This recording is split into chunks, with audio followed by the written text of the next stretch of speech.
Hola, ¿qué tal? Bienvenidos a todos. Gracias por acompañarnos a una edición más de Coffee Brain, virtual en vivo mediante Zoom. Muchas gracias a todos. Agradecemos, como siempre, la presencia de la doctora Kitsia Ruiz, médica psiquiatra con alta especialidad en trastorno bipolar. Muchas gracias, Kitsia, por acompañarnos Gracias, buenos días. nuevamente. Monique, quien siempre está en los controles técnicos, gracias por la coordinación tecnológica. Y el día de hoy tenemos a nuestra invitada muy especial, siempre trayéndonos temas muy relevantes, interesantes, la psicóloga Claudia Guillemot Fuentes. Ella es terapeuta familiar, presidenta del Comité para la Prevención del Suicidio y actual secretaria técnica del Plan Sin Violencia en Casa, que coordina la Comisión Estatal de Atención a Víctimas. Muchas gracias, Claudia, por acompañarnos nuevamente y por compartirnos No, un poco no. de tu conocimiento en este breve tiempo que tenemos. Gracias a quienes ya se conectaron con nosotros. No, muchas gracias otra vez por la invitación para hablar sobre temas de violencia, ¿no? Que desafortunadamente se vuelven temas imprescindibles para ponerlos sobre la mesa y platicarlos, discutirlos, conversarlos y ver qué podemos hacer ante circunstancias tan complejas como las que estamos viviendo todos. Tú mencionabas antes de entrar al aire la palabra visibilizarlos, hacerlos visibles y darles una oportunidad de mejorar. Yo lo pensaba así, ¿no?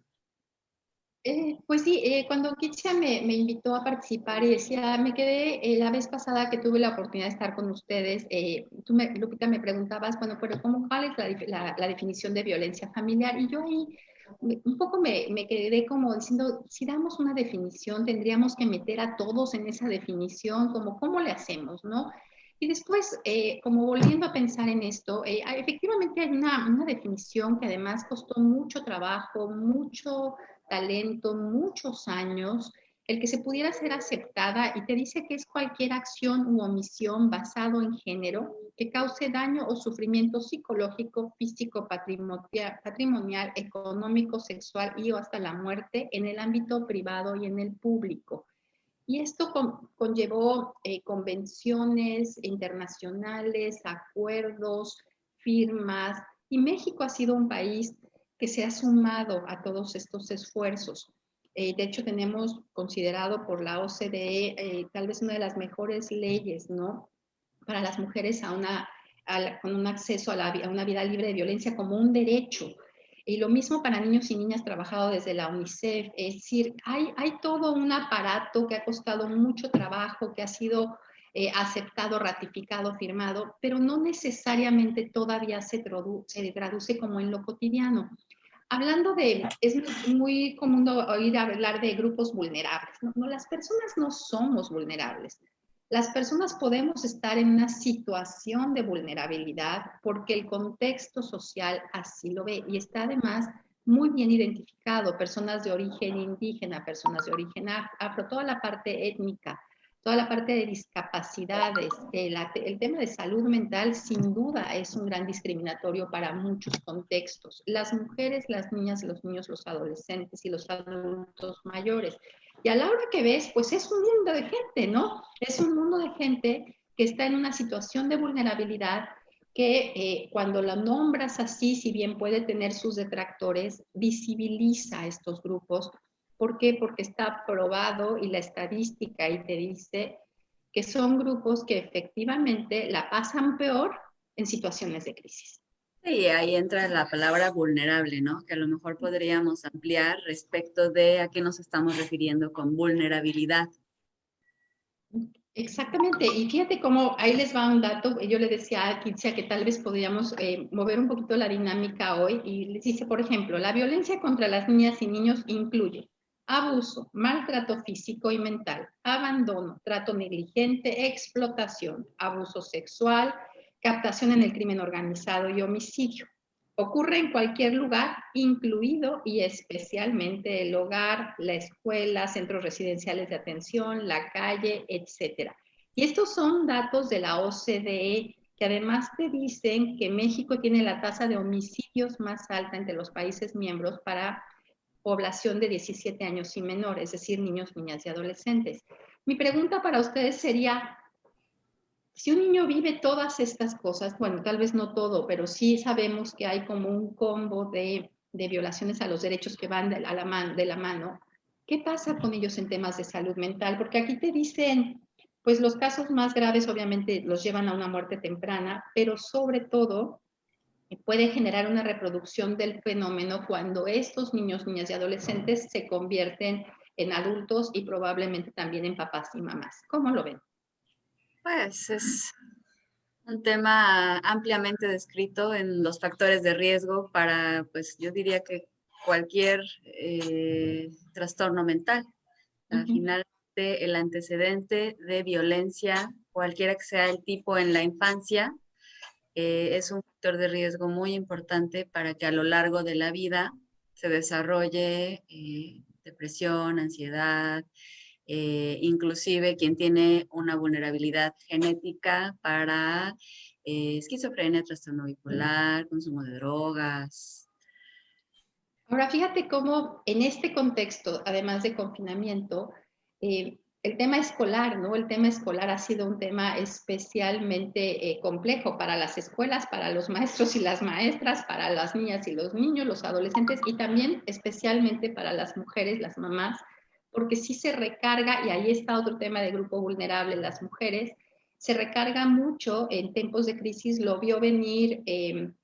La Convención de Belém do Pará lo vio venir Amnistía Internacional diciendo, ahí viene esto, no sabíamos a lo que nos estábamos enfrentando, pero sí sabíamos que iba a ser un tema de crisis y que iba a haber grupos, especialmente las mujeres, donde la carga de trabajo iba a ser enorme.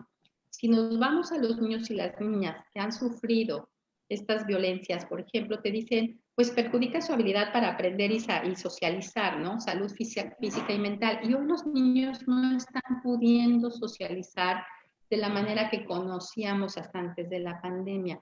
¿Qué efectos? ¿Cómo ven ustedes esto? Y les pongo un ejemplo. Yo he tenido varias llamadas en los últimos días, pacientes adultos que me dicen, tuve que llamar a la policía porque mi hijo adolescente se puso imposible.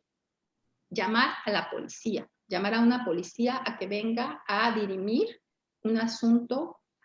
Obviamente la violencia familiar es pública, pero de pronto necesitamos que venga la policía para ayudarnos con esto.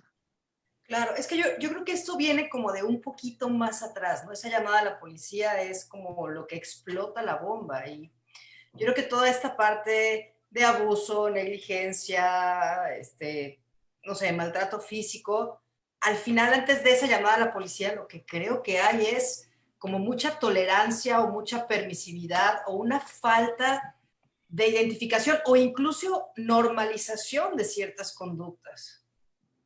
O sea, no Pero a ver, sé. dentro de la normalización, voy a hacerla un poquito como abogada del diablo, ¿no? A También te ver. dicen que especialmente en América Latina está como muy normalizado el disciplinar a los niños y las niñas con métodos que efectivamente son violentos, ¿no? No nada más en el ambiente físico, sino en el ambiente psicológico, y esto se acepta el cómo los adultos disciplinamos, pero que en cualquier otro contexto te dirían, oye, espérame tantito, eso estás cometiendo un delito y además un delito que se persigue de oficio.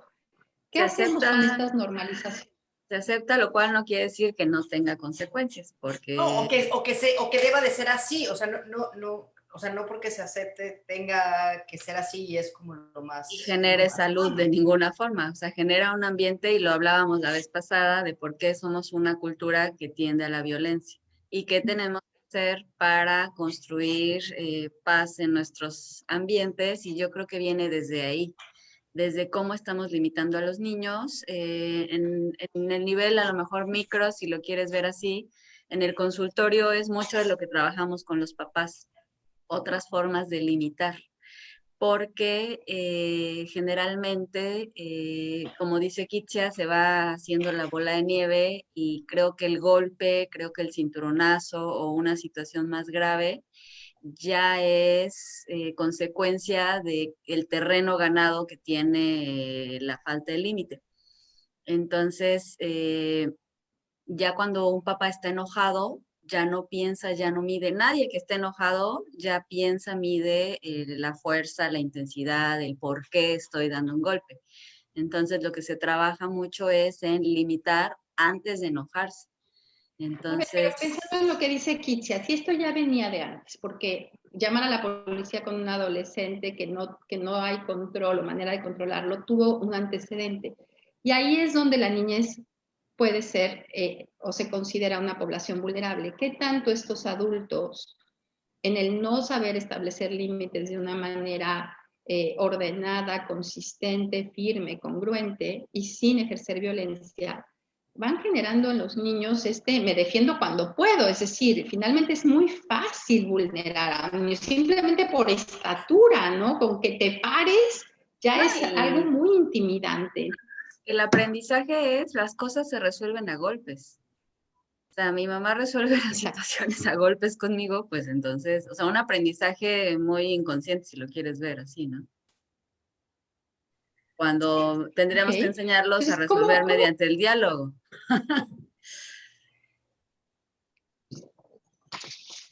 a ver, pero qué tanto, yo veo, además, en el marco de la pandemia, que se sabe que es más fácil vulnerar a estos grupos. eh, no sabíamos a lo que nos enfrentábamos, esto no tiene fecha fin hasta que haya una vacuna, y de pronto hay un nivel de hartazgo muy importante porque la pandemia, dentro de todo, a pesar de que yo les puedo decir que hoy encontré tráfico, ¿no? Para llegar al consultorio, o sea, sí fueron 3 o 4 vueltas de un semáforo para poder llegar. Parece que la gente está relajando las medidas, empiezas a escuchar cosas de rebrotes, nos toca vivir una tormenta tropical y además, bueno, en el caso particular de Quintana Roo, un huracán que te vuelve a meter a la casa. Y lo que vemos es que no ha habido distinción entre si vivo en una casa grande más cómoda, con una casa tal vez Ay, ay, más ay. chica, donde los espacios se revuelven. Económicos, el que no tengas además la posibilidad de atenderte en salud mental con un profesional, ¿cómo ven? Sí, como tú dices, ¿no? Lo de los espacios parece que no fue importante. Más bien, yo creo que esto destapa. A ver, más allá del hartazgo, ¿no? Que efectivamente de pronto nos puede hacer tener conductas o simplemente, a ver, somos seres humanos y creo que hemos experimentado una serie de emociones que ni siquiera nosotros sabíamos que teníamos, ¿no? A lo largo de todos estos meses, donde nos vimos privados de muchas cosas, donde estamos viviendo unos procesos de duelo terribles y donde cada quien está respondiendo con las herramientas que tiene. Entonces, más que, a mi punto de vista quizá es más que decir, a partir de la pandemia entonces cambió la forma de ser. A mí me parece que a partir de la pandemia se destapan muchas cosas que no ocurrían porque cada quien salía, tenía espacios, tenía rutinas, había como un motivo más allá del motivo de casa y de pronto perder esto, claro. A ver, ¿qué parejas donde trabajan los dos están acostumbrados a vivir 24 horas, 7 días a la semana? Creo que son muy pocas, muy, muy pocas. Entonces, de pronto empieza a haber como un exceso de convivencia o más el hartazgo, más la situación económica, más todo lo demás. Claro, cada quien va a responder con ese back que ya traía previo a la pandemia. Sí, con Pero una entonces, carga si me voy mayor. a lo que decía, perdón, si me voy a lo que decía Lupita, entonces parece que nos ha faltado aprender habilidades sociales y de diálogo y de cultura de paz. Finalmente eran tal vez menos los eventos que teníamos antes de la pandemia en tratar de solucionar algo y lo hacíamos a golpes, pero ahorita esto se incrementa ante una situación pues totalmente inédita para todos. Sí, Y porque yo no los sé si de pronto, sistemas nerviosos están muchísimo más recargados. Esta parte del hartazgo, esta parte del enojo, no necesariamente con el otro, hasta con la misma situación. Y esta dificultad en el manejo emocional, pues sí, como que los vasos están más llenos y evidentemente se van a derramar con más facilidad. ¿Y en quién va a recaer? Pues en los más vulnerables, en los más pequeños, en los que no tienen posibilidad a lo mejor de defenderse o menos posibilidad por una desventaja, si lo quieres ver así, física, mental, económica. sí, efectivamente, si bien hay como todo un aparato, vamos a decir, institucional y además avalado también por organizaciones internacionales para procurar y defender los derechos de niños, niñas, adolescentes, mujeres, adultos mayores, parece que es en lo cotidiano donde además la pandemia nos aísla más. Digo, no nada más el tema de confinamiento, sino el tema de aislamiento social, ¿no? Y muchas personas no tienen ni siquiera acceso a, y ni siquiera es muy grave, a poder avisarle a una autoridad, me está pasando esto, ¿no? Eh, ¿Cómo puede el Estado mexicano el responder de manera institucional? Algo que también vemos es que de pronto tenemos ideas un tanto estereotipadas, ¿no? La familia armónica, la familia siempre buena, la familia es el mejor resguardo para. Y la realidad es que no, por supuesto las hay muy buenas, pero hay otras que no responden con los mínimos suficientes para la crianza y de ahí estas cuestiones, o sea, una vez que uno analiza a los agresores, casi siempre es gente muy cercana, ¿no? Filial de las niñas, los niños, las mujeres, los adultos mayores. ¿Y cómo le hacemos? Porque tampoco tenemos un sistema donde pueda alguien acoger, sí lo hay, pero todo con pues, deficiencias, con esfuerzos, y que hoy además se ven saturados ante estas demandas de la población. ¿Qué podemos hacer desde la salud mental? ¿Cómo, yo de pronto pienso, bueno, y de aquí a 20 años, ¿qué va a ser de estos niños que van a ser jóvenes o adultos y qué vamos a estar viviendo? Como qué quisiéramos construir para el futuro a partir de esta experiencia de la pandemia. Yo creo que es un poco seguir como estos modelos que ya están implementados, ¿no? En las escuelas, pero más dirigidos como a los derechos de los niños, ¿no? Que ya tienen como mucho tiempo. Pero también estos programas dirigidos a la parte de la salud mental, a la educación de las emociones. Yo creo que eso es bien importante, ¿no? No nos ha quedado claro, o sea, somos seres humanos y tenemos emociones, pero a veces crecemos como muy salvajemente con ellas, no sin una dirección y partiendo como de principios igual, como muy estereotipados, ¿no? Los niños no lloran, las niñas no se enojan. Esto va generando y va siendo permisivo como muchas conductas violentas y muchas veces negligencias o no necesariamente como los golpes. Y esto es lo que va como construyendo o desconstruyendo, no sé, como estas estructuras tanto de personalidad y al final se va sembrando el desarrollo de la patología mental cuando son grandes. Sí, como lo que tú preguntas, ¿qué va a pasar? Pues se van a convertir en adultos que resuelven las cosas mediante violencia, si no es que por ahí algunos pues se pierden en situaciones de sustancias o sea, y esto viene igual de antes, ¿no? Esos niños que ahora están recibiendo esa violencia la van a reproducir porque es lo que aprendieron, porque sus sistemas nerviosos están golpeados, porque ya vienen limitados, porque ya vienen vulnerados. Y entonces, pues hasta que se rompa ese círculo vicioso y hasta que alguien sale de ese contrabajo en su salud mental, en el reconocer, en el atenderse, si es que tiene una depresión, si tiene ansiedad, en el reconocer, darse cuenta, trabajarlo y dejar de formar parte de esta cadena, aprender a dialogar respecto de las emociones, respecto de los desacuerdos, hacer las cosas diferentes con los hijos, con la pareja, con los vecinos, con todos, ¿no? Yo creo que alguien que estudió, que dedicó como su vida al estudio, ¿no? de estos abusos, sobre todo abusos, padres abusivos y negligentes, fue Alice Miller. Alice Miller, una psicóloga austriaca, ella escribió muchísimos libros en respecto al abuso por parte de los padres y abuso de todos tipos, ¿no? Y uno de sus primeros libros, y que se los recomiendo, se llama El cuerpo nunca miente. Ella se dio cuenta que empezó a recibir en su práctica clínica pacientes que somatizaban mucho, ¿no? Que no necesariamente tenían un diagnóstico de un trastorno de ansiedad o de una depresión, sino que llegaban como con muchos síntomas somáticos. Y a lo que se da cuenta ella es como esta internalización de la normalización de la conducta, del deber ser hacia los padres, ¿no? Y se los voy a plantear como de esta forma. Hay por ahí, ella lo explica de la siguiente manera, ¿no? En las culturas occidentales o todo lo que viene de lo judío-cristiano, hay un principio por ahí que dice honrarás a tu padre y a tu madre. Y en este honrarás a tu padre y a tu madre queda implícito que lo que ellos hagan o digan, no importa que sea violento, no importa que sea un abuso, está bien y termina siendo normalizado.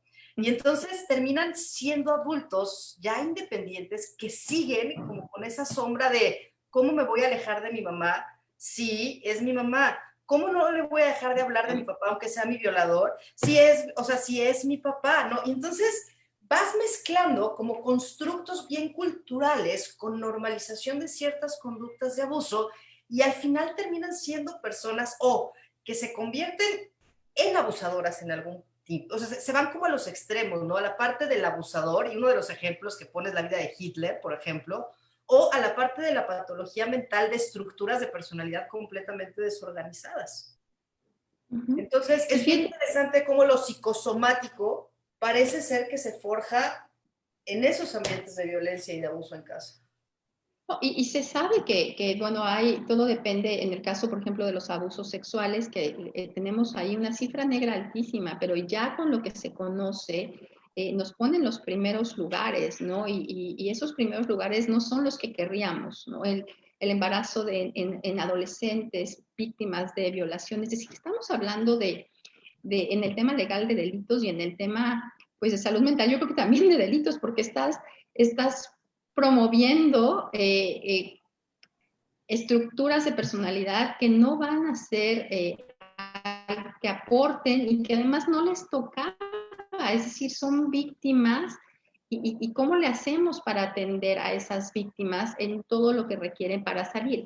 Regresando a lo que decía Kitsia en el tema de las niños y los niños y ese tema de los papás y las mamás, a mí me gusta mucho un ejercicio que se llama de Club de Vida, ¿no? Tiene una base en la narrativa con Michael White y él decía que pues llegas a tu club de vida y ya hay gente ahí, ¿no? O sea, ya están pues tus papás y tus abuelos y los tíos, ya hay gente que estaba ahí antes que tú y muchos tienen como lugar VIP, ¿no? Lugares muy importantes, ¿no?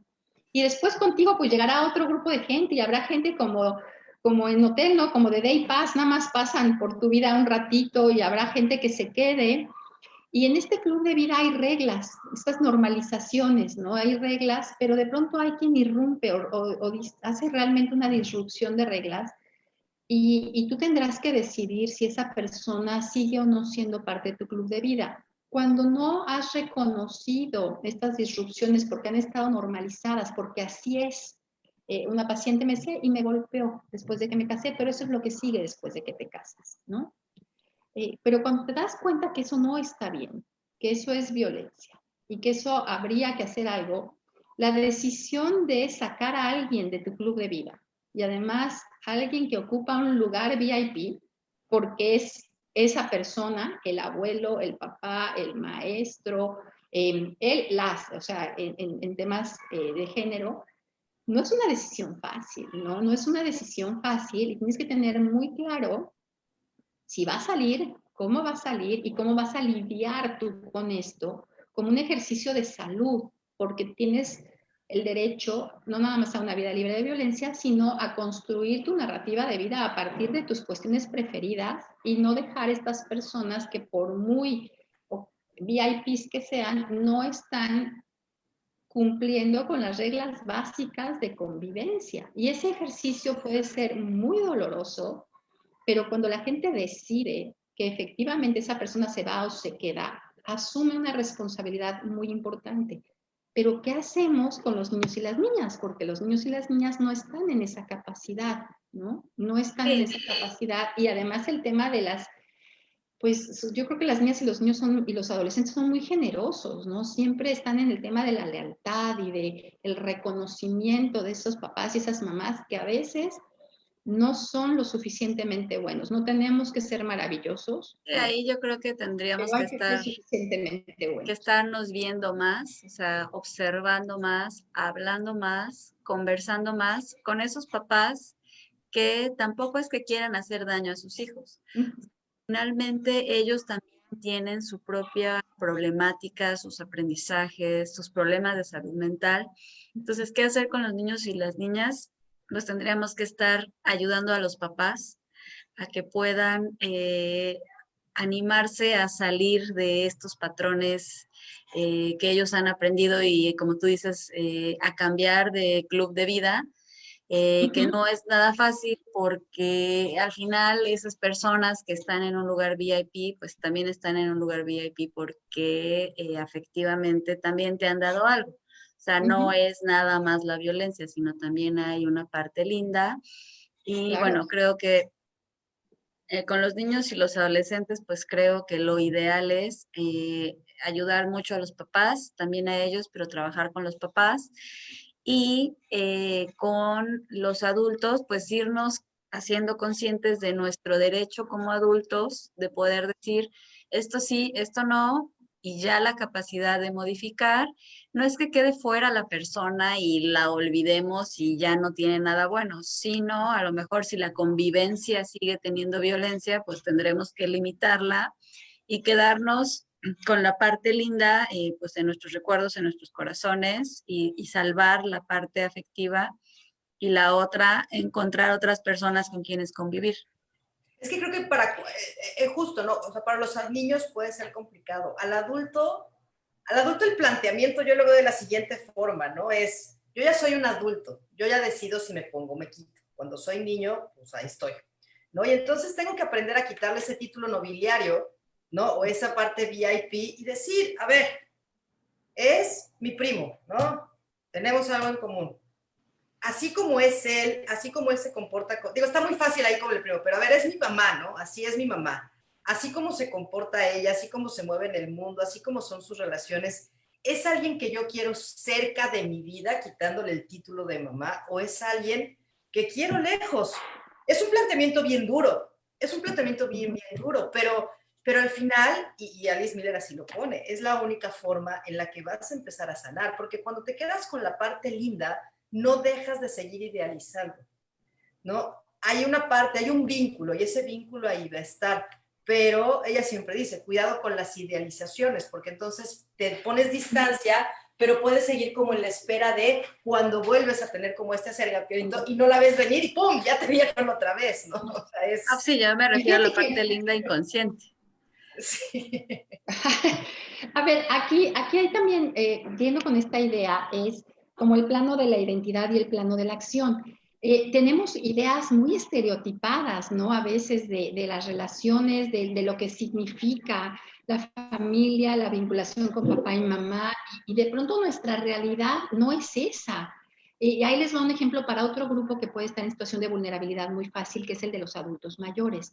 Tenemos esta idea en México de que llevar a un adulto mayor, llámese el abuelo de la familia, la abuela, a una estancia de adultos mayores, es como cruel, ¿no? ¿Cómo es posible esa familia, todo lo que les dio, y lo llevan y lo abandonan, ¿no?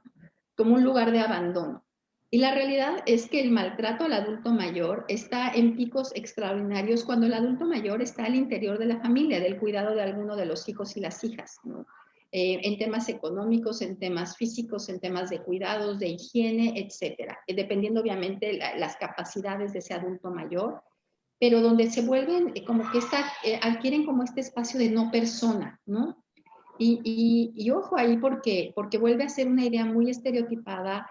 Si efectivamente una estancia con gente de su edad, con cuidadores que saben, pudiera ser un mejor espacio de desarrollo en esas etapas de su vida. Pero una vez más es esta parte donde tenemos como un choque de trenes, lo veo yo, entre aquello que creemos que es lo ideal y lo que realmente está pasando en el contexto de lo natural. Me desespero, no sé qué hacer, me canso. El cuidador primario que acaba siendo alguien al quien se le impone eso y que no supo ni por qué le tocó y no le gusta o no tuvo elección. Y todo esto nos lleva como a estas maneras de interaccionar con violencias. El otro día se lo oía a una psicóloga que también es terapeuta familiar y ella me hablaba de la violencia criminal, ¿no? No sé si existen temas de códigos, pero de cuestiones legales, pero yo me fui como al Código Penal y a ver cuáles son como las violencias en la parte familiar, cómo se dividen, cuáles son los temas que afectan a los niños. Y no hay una definición como tal, pero ella me decía, es que lo que veo es criminal porque ya saco el cuchillo, ya es la amenaza donde hay una posibilidad de letalidad muy alta, ¿no? Y eso está llegando a ciertos espacios de consulta. Entonces, ¿qué hacemos ante una pandemia que no se va a resolver hasta que tengamos una vacuna, en el que la gente empieza a cansarse del confinamiento, empieza a ser más relajado en los autocuidados? Y al no cuidarnos, pues no cuidamos al otro. No podemos quitar este marco, pero donde también se conoce y está siendo reiterativo que sí está habiendo más violencia en casa. Y hay una pregunta aquí muy ad hoc. ¿Cómo podemos ayudar a una persona que está en una situación de violencia, tratándose de un vecino, un conocido, etcétera? A ver, como todo, lo que no podemos es voltear al otro lado, ¿no? Y lo que vemos es que en esta desvinculación donde no podemos arreglarnos a veces ni con el vecino para un tema de dónde pones tu basura y dónde pongo mi basura, parece que todo lo que estamos haciendo es llamar a la autoridad. Y las autoridades están respondiendo en la medida de todas sus posibilidades. Yo diría hasta dónde quiere involucrar y es anónimo y decir, oigan, está pasando esto en tal domicilio, por favor alguien venga. Y bueno, la autoridad tendrá que responder e intervenir y ver qué se puede hacer para atender, porque finalmente lo que sí vemos, y ahí les va otro dato, es hay muchas llamadas de reiteradas, ¿no? A los servicios de emergencia, es decir, el mismo número telefónico vuelve a llamar pidiendo ayuda. Y cuando se hace, dice, no, no, ya pasó, ya pasó. Acuérdense que el ciclo de violencia tiene estas características, no es fácil salirse de ahí. Y bueno, la autoridad tendrá que ir las veces que sean necesario y atender las veces que sean necesario, porque sí se sabe que si no se atiende, las posibilidades de perder la vida están ahí, ¿no? Sí están ahí. No sé si ustedes vieron hace poco, unas semanas, un feminicidio, una chiquita de 5 años, a golpes, ¿no? Se muere, la matan a golpes, la mamá y el padrastro. Estas cosas están sucediendo en nuestra comunidad, hablando de Cancún en particular, seguramente en otras comunidades, si se ponen a leer un poquito noticias, ver números oficiales, van a salir los datos. Esto está siendo una cuestión nacional, tal vez mundial, digo, son organismos internacionales los que empiezan a advertir desde muy temprano en la pandemia, a principios de marzo, digo, para América, que ahí venía esto, pues México ha respondido con lo que tiene, lo mejor que se ha podido, cada vez mucho más localizable en el nivel municipal. Eh, nos queda solamente hablar a la autoridad, tendríamos nosotros que tomar parte y hacer algo más, queremos involucrarnos, no, no, mejor no, porque no es mi bronca y yo después para qué me meto, y todo es respetable, la cosa es asumir la responsabilidad de esto que estamos viviendo. Si son menores de edad, los japoneses consideran a los niños y a las niñas de todos, ¿no? El tema de los niños y las niñas es de todos. Y yo sí creo que podríamos adoptar, yo se lo escuché aquí también, hay un sistema integral de atención a las niñas en la defensa de los derechos de las niñas y las niñas, de las niñas y los niños, los adolescentes, también hay una procuraduría y es muy común en este personal escuchar las niñas y los niños y los adolescentes son de todos. Todos tendríamos que responder ante esta población que puede y está hoy en una situación de mayor vulnerabilidad, porque también perdieron su escuela, sus actividades, sus amigos, sus amigas, sus clases, están frente a una máquina, los que tienen esa posibilidad a una televisión o a un radio, están cumpliendo con tareas de manera totalmente diferente. Es una población que también está viviendo esto y que no hemos volteado a ver las pérdidas para ellos, ¿no? Ay, que se les está exigiendo muchas veces, igual que antes, como que sí, ahí estamos en este reajuste y hay niños que les va a costar más trabajo adaptarse a este sistema pues bueno, no importa que no aprenda lo que tendría que aprender, lo que importa es que esté lo más tranquilo, que avance lo que pueda, pero sí estar observando más. Yo creo que, como tú dices, cómo podemos ayudar es esto que dices de no voltear a otro lado, yo creo que es fundamental. O sea, sí por lo menos observar, sí comentar, sí conversar. Cuando alguien se siente observado, generalmente por otra persona, bueno, además de los que están involucrados en la violencia, por lo general tiendes como a hacer un poquito más de conciencia a limitarte más. Esa red social sí ayuda a contener Contener, es exacto. una Pensando en lo que motivación. decía Kitsia, ¿no? Esta parte de enseñar sobre las emociones y retomando lo que dices, Lupita, parece que las escuelas están, o el sistema escolar está como queriendo hacer lo mismo de manera diferente, tienen que aprender contenidos y no, No No, va es por ahí, no, para dificilísimo. muchas niñas y niños y para los papás, porque además me decía una mamá, es que estoy pagando colegiatura y además estoy pagando a una maestra que venga y me ayude porque yo también tengo que trabajar y entonces para quienes pueden, y habrá quien diga, otra me dijo, yo no voy a pagar colegiaturas, mira que este año aprenda a tocar guitarra y se aprenda otro idioma y a ver qué hace, y ya después veremos, ¿no? O sea, Claro. Es que, es que, es que está cañón, está cañón. A mí eso, te voy a decir, a mí eso sí me parece un tipo de violencia, me parece muy, o sea, es como, a ver, ¿en qué sentido? Sentar a un niño de primaria enfrente de una computadora y además exigirle que tenga toda la atención y que se esté quieto y que entregue tareas y que no se mueva. ¿Y por qué lo digo? Porque he escuchado mamás, ¿no? Donde ya les están mandando queja de la escuela porque su niño está muy disperso. Es que hasta un adulto estaría disperso ahí. O sea, por favor, señora, Claro. póngale más atención a su hijo. Es que me parece muy agresivo al ambiente familiar, ¿sabes? La mamá hace malabares entre antes dilo siente en la computadora, le da desayunar y se pone a hacer todo lo demás que tiene que hacer. O sea, Y la mamá no es pedagoga, o sea, la mamá no tiene ¿no? los recursos que tiene la maestra para ayudarle a cumplir lo que tiene que cumplir. Entonces ahí también hay una situación de sobrecarga violentita para la mamá. a ver, Para las mujeres ha sido brutal porque ha sido todo, ¿no? El tema doméstico, por ahí estaban diciendo de cada animal político, creo que lo publicó, decía de cada 3 trabajos que se perdieron, 2 fueron de mujeres. Y sin embargo somos también las mujeres las que estamos en primeras trincheras en muchas áreas, especialmente también en salud, enfermeras. O sea, piensen en todo esto, ¿no? Y aparte de los 10 trabajos que se han recuperado, solamente 3 han sido para mujeres. Y para las mujeres, la recarga en el trabajo doméstico, en el cuidado de las niñas y los niños, ha sido, además de su carga laboral, sí tiene otras responsabilidades fuera de la parte doméstica. Entonces ha sido bárbaro. Claro que una mamá que explota ante el chamaco que no hizo la tarea, pues es hasta esperable, ¿no? Sí, ¿Cómo y ahí es explota? donde el ojo de qué hay que hacer, y ahí, bueno, voy a mencionar, sin decir nombres, una mamá que la verdad me quedé como muy, muy sorprendida y muy contenta de su respuesta de que le hablaban de la escuela, que es el niño, que las tareas, que lo más importante es la escuela, y la mamá le dijo, no, perdóneme, pero ahorita lo más importante es la salud mental de No. mi hijo y la mía, porque estamos haciendo lo mejor que podemos, y si no se puede, como dices, Uh-huh. Claudia, pues que aprenda otra cosa este año y Pues ya después vemos. que aprenda, sí, y las escuelas están usando esto. Ayer ahorita me tocaba una que me decía, es que me mandó un correo a la escuela que son como, yo creo que si lo imprimo son como 3 hojas, ¿no?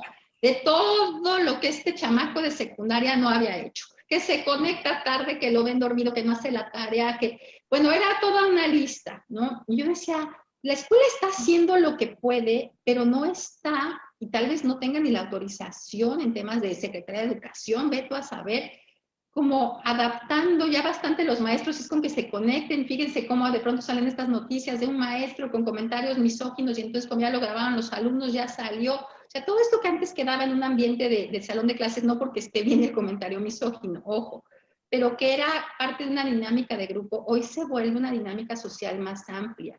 Y yo decía, Por bueno, ahí, ¿cómo estás en clase todo el día? Y después tienes que hacer las tareas que tienes que mandar por una plataforma.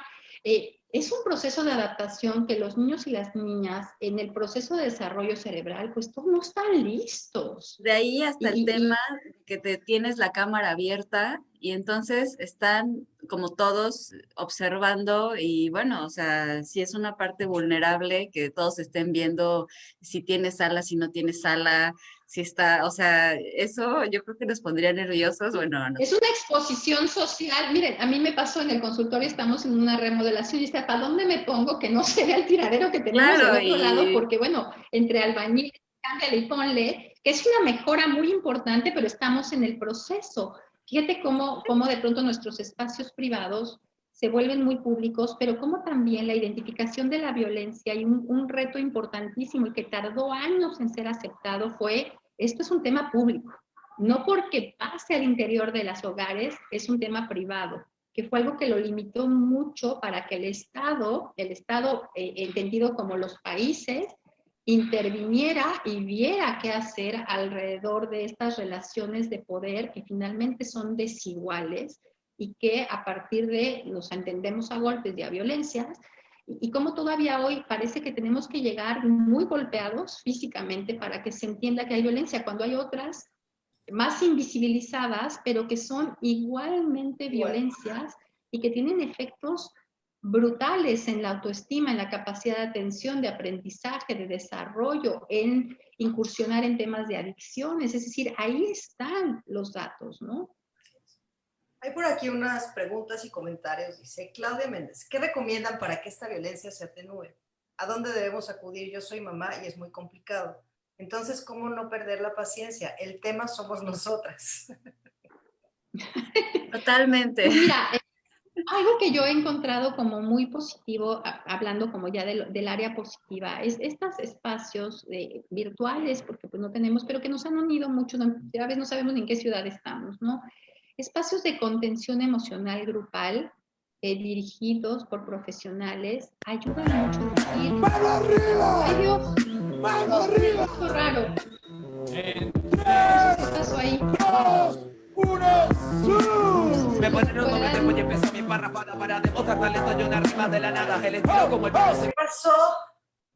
Alguien nos está... No sé qué pasó ahí, Hay pero... que bloquear y sacar. Ajá, sí, gracias. Pero mira, creo que nos da un buen ejemplo, cómo los espacios han tenido que diversificarse, ¿no? Y un comedor puede ser un espacio para hacer ejercicio y para hacer tarea y cómo de pronto tenemos que organizarnos de manera distinta y también ser tolerantes a esta manera de organizarnos, independientemente si nuestros espacios son o no más amplios. Les decía yo, he participado en temas de contención emocional con grupos afines, con grupos que pues puedes platicar los mismos temas, porque de pronto, pues con quién más platicas, ¿no? Y yo lo que he visto es esto sí fue para mí, ¿no? Esto fue algo, yo como mamá no estoy loca, o sea, no está mal, me está pasando esto, pero le está pasando a otras personas también y podemos encontrar alternativas todos juntos. Todos tenemos talentos ahí que está siendo difícil ver en algo que es tan abrumador, pero hay una población ahí que nos puede enseñar cosas diferentes y que podemos intentar y tal vez no exigirnos como antes de la pandemia. Es que yo corría 5 veces al día, pues no, ahorita es pararte cada hora y media y que no pase más de una hora que estés frente a la televisión sin que muevas un poquito las piernas, le des una vuelta a la sala, hagas 3 sentadillas y regreses a trabajar otra vez, ¿no? Es decir, cómo adaptarnos de manera distinta y los espacios de contención emocional de grupos afines, mamás que hablan sobre el tema de los niños, psicólogos que hablan sobre su consulta, servidores públicos que hablan sobre los retos en el día a día, ha sido un espacio de reflexión y de encontrar nuevas habilidades de cómo transitar esto y que salgamos como mejores personas, porque siempre hay esa posibilidad, ¿no? Es entender un poco, a veces sentimos, ¿no? Las mamás pueden sentir que son las únicas mamás en el mundo que están pasando por eso, o las únicas mamás en el mundo donde la escuela les está mandando cosas. De pronto, el tener estos canales de comunicación con otras mamás ayuda como empatizar y decir, a ver, no, espérate, yo también me siento igual, o a mí también me pasa lo mismo, o también estoy lidiando con eso. Esa empatía, ese saberte que no eres la única, creo que ayuda bastante. Y que nos está faltando también esta parte de sentirnos en compañía, ¿no? No nada más es que estemos más solos, sino que nos sentimos muy solos y muy aislados. Y el simple hecho, a mí ayer me tocó ir a un evento que muy cuidado en el tema de distancia y del cubrebocas y el gel, pero esta parte de no poder saludarte, ¿no? De no, por ahí alguien dice, a mí ya me dio COVID, ya los puedo saludar, o sea, como en esta necesidad, además que culturalmente es tan nuestra del abrazo, el apapacho, el doble beso, lo que sea, y que nos está haciendo falta a todos y que no tenemos más que estos medios a veces, y hay que aprovecharlos, ¿no? Yo creo que es contestando a la pregunta, pues también para los especialistas en salud mental es un tema. Yo ayer veía al psicólogo que nos hizo favor de llevar esta sesión de contención que fue de 1 hora y media de un grupo que por primera vez se juntaba como hacer esto, pero que tienen trabajo en común. Decía, para la segunda y la tercera vas a ver cómo cosas, ¿no? Empiezan Diamantes, de lunes a domingo voy todo bien. Alguien nos está saboteando nuestro Zoom. Probablemente, bueno, es parte de lo que hay que ir transitando aquí. Pensé Yo que voy era bloqueando. Sí, sí, sí. Pues qué pena, digo, al final es Pero parte del... pero fíjate cómo son temas que mueven, ¿no? Temas que mueven, que nos hacen pensar, ¿estoy siendo yo violento? ¿Estoy siendo yo abusivo o abusiva? ¿Tendría yo que cambiar? De pronto me oigo gritando más. ¿Qué de esto? Yo le digo muchas veces a mis pacientes, ¿sabes? La terapia es que no podemos pensar siempre que el otro va a resolver, ¿no? Pero sí podemos decir, bueno, ¿qué está en mí? ¿Qué reflexión me llevo yo? Hay violencia en mi familia, nos cuesta trabajo aceptarla, tendría yo que hablar sobre este tema. De pronto me estoy volteando hacia el otro lado, hacia un tema de abuso, maltrato de las niñas y los niños. Quiero o no hacer algo y asumir esa responsabilidad. ¿Qué sí está en mi cancha? ¿Qué puedo hacer yo? Finalmente, Margaret Mead por ahí decía que pues no hay más fuerza que la de un grupo de personas decididas a hacer un cambio y generalmente son grupos pequeños los que generan estos cambios. Y tenemos una enorme oportunidad pues de participar en un México, hablando de nuestro país en particular, menos violento. Si no atendemos la violencia en casa, vamos a seguir teniendo violencias allá afuera. Este es un gran tema para atender y que veamos que puede tener implicaciones muy importantes en las personas que van a ser esos adultos así de rápido, porque esto vuela, y qué salud mental vamos a sacar allá a la calle, ¿no? ¿Qué va a pasar? ¿Cómo van a poder lidiar con pues, los estreses y las cuestiones de la vida? La vida te lanza cosas y qué hagas con ellas, pues esa es la gran diferencia si estás equipado lo mejor que se pueda, porque perfecto no va a ser para atender lo que te toque vivir, ¿no? Sí, eso, reconocer que todos estamos en esta transición y yo creo que el reconocer que ya uno se está cansando, se está frustrando, ¿no? El poderse detener ahí como cuando ya estoy a punto de dar el golpe y decir, no, a ver, espérame, una pausita y ahí empezar a dejar de sobreexigirnos, ¿no? Si ya estoy cansada, mejor me doy un despacito y... Alguien no. decía que teníamos que de verdad entender que el antes de la pandemia no va a regresar, y no va a regresar en un rato y tal vez no regrese. Y esto implica un tema de duelo, ¿no? De entender que esto cambió y que tenemos todos que adecuarnos. Parece que hemos tratado de meter nuestra realidad anterior en una como camisa de fuerza que se llama el confinamiento, pandemia, aislamiento, y que no acaba de acomodarse. Entonces es más bien a ver cómo nos acomodamos, y eso implica respuestas como esta mamá que dice, a ver, no, pues no sé si vamos a aprender matemáticas, pero tenemos primero que establecer una rutina, saber cómo lo vamos a hacer, llevarnos bien, y de ahí ver hasta dónde llevamos el tema del conocimiento y el aprendizaje, ¿no? Fuera de las exigencias del tema escolar. El adulto mayor que tal vez requiera todavía pues otro tipo de atenciones, y las mujeres pues en esta posibilidad de dividir un poquito más, colaborar en el trabajo, resolver de manera más democrática y no solamente en una sola persona que se fije como esta responsabilidad de todo lo que sucede al interior de las casas. Así es que me quedo yo pensando en algo, ¿no? Decías, nos sentimos solos, es que creo que ya estábamos solos, ¿sabes? Y esta pandemia lo que nos hizo ver es darnos cuenta de esa soledad social en la que ya vivimos. No aislamiento, soledad social, ¿no? El yo, mí, me, conmigo, para mí, ¿no? Nos olvidamos que somos seres sociales por naturaleza y que necesitamos esa parte. Entonces, el de pronto confinarnos y ahora sí con un distanciamiento ha sido una bomba para todos, para todos, para todos. ¿No? Te lo pongo en un ejemplo que me decía una paciente, me decía, a mí mi marido me conocía en pijama. Él se iba a trabajar y yo estaba en pijama, y él regresaba de trabajar tarde y yo ya estaba en pijama otra vez. Y ahora nos conocemos a lo largo del día con nuestros diferentes vestidos, ¿no? Y ha sido muy difícil entender el día de cada cual, porque perdimos también, ella lo veía como una pérdida, ciertas libertades en el manejo, y cómo podemos, especialmente en la parte más fuerte del confinamiento y de cero movilidad, ahorita que empezamos a movernos un poquito más, ¿qué de esto nos queda bueno, fuera de aquellos que decidieron definitivamente que ese modelo de pareja ya no les iba a funcionar? Porque créanme que los abogados de divorcios están llenos, ¿no? Y yo decía, yo no sé si es el mejor momento para tomar una decisión de ese tamaño, o si efectivamente esta situación es la que da la pauta para algo que tenía que haberse tomado tal vez antes. No hay respuestas perfectas, pero sí hay una necesidad de poder hablar, de estar de acuerdo en que estamos en desacuerdo, de poder llegar a consensos, de poder dialogar, de no voltear al otro lado cuando vemos que alguien está sufriendo algo que le puede costar hasta la vida y de construir una mejor sociedad juntos, porque si algo nos está dando esta pandemia es esa enorme oportunidad. Ándale, ¿Cómo eso cierras, es Claudia? importante. ¿Cómo cierras? ¿Cuál es como tu mensaje final para este tema de violencia y personas en situación de vulnerabilidad?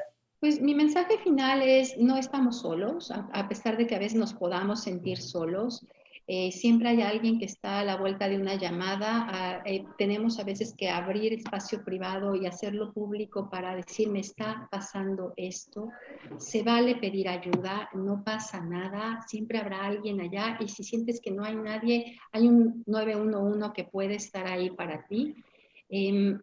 Pues finalmente sentir como, creo que es una gran oportunidad de hacernos hasta la tarea, ¿no? Que no se nos vaya nuestra red social, nuestra red de apoyo, decir una vez a la semana le escribo a alguien un mensaje, si es un cumpleaños le llamo por teléfono, aprovechemos estos temas de contacto inmediato, pero también hagamos el esfuerzo de comunicarnos de manera diferente, de cuando menos escuchar la voz, de no nada más que sea el escribo, ¿no? Mucho que eso es mucho de los chavos. No, hablé con no sé quién, pero hablaste, escuchaste su voz, no, nada más le escribí, pues entonces no hablamos, ¿no? ¿Cómo es esta parte de volver a buscar eso que sí necesitamos, que somos seres gregarios y que nos puede ayudar en el proceso de que el otro entienda dónde estoy, no necesitamos emitir juicios de valor, no nos toca entender al otro y ver, y no nada más desde la salud mental, desde la amistad, desde la familia, decir, bueno, ¿cómo te ayudo? ¿Cómo puedo estar para aquí? Si me toca hacer oreja, me toca hacer oreja. Yo escucho y eso va a ser útil para todos. Si no puedo, por lo menos no estorbo. Exacto, exacto.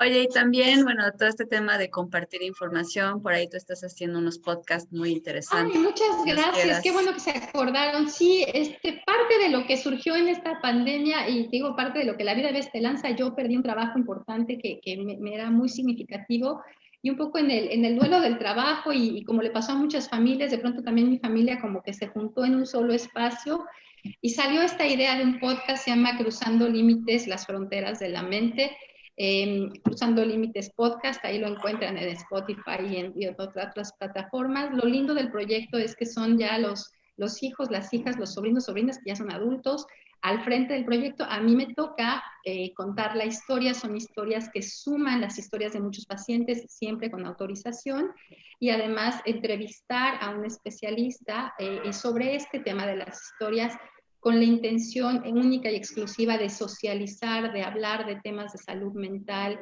de decir, a mí me está tocando vivir esto, yo no pedí tener un trastorno, pero lo vivo y cómo puedo sacarlo adelante. Y pues bienvenidos ahí, Cruzando Límites Podcast o Cruzando Límites, las fronteras de la mente en Facebook. Pensarlo desde otra perspectiva e ir adquiriendo herramientas. Pues muchísimas gracias por compartir con nosotros estas valiosísimas herramientas el día de hoy. Gracias. Construyamos mejores historias alternativas entre todos, historias preferidas de paz. Yo creo que eso es fundamental. Muchas gracias a todos. Muchas gracias, Monique, Kitsia, a todos los que nos acompañaron. Nos disculpamos por las interrupciones que hubo, pero bueno, pues no se preocupen, está pasando creo que en todas las plataformas y bueno, es parte de lo que hay que lidiar y aprender a sobrellevar, ¿no? Nos dio ideas de que de pronto hay que convertir el espacio de la casa en un espacio para hacer ejercicio y divertirnos también. Ándale, nos alegró ahí un poco. Gracias otra vez por la invitación. Piensen, las personas no son vulnerables, son las situaciones las que las ponen en un contexto de vulnerabilidad y eso sí está en nuestra cancha cambiarlo. Muchas gracias. Gracias. Nos vemos hasta la próxima. Bye, gracias. Bye.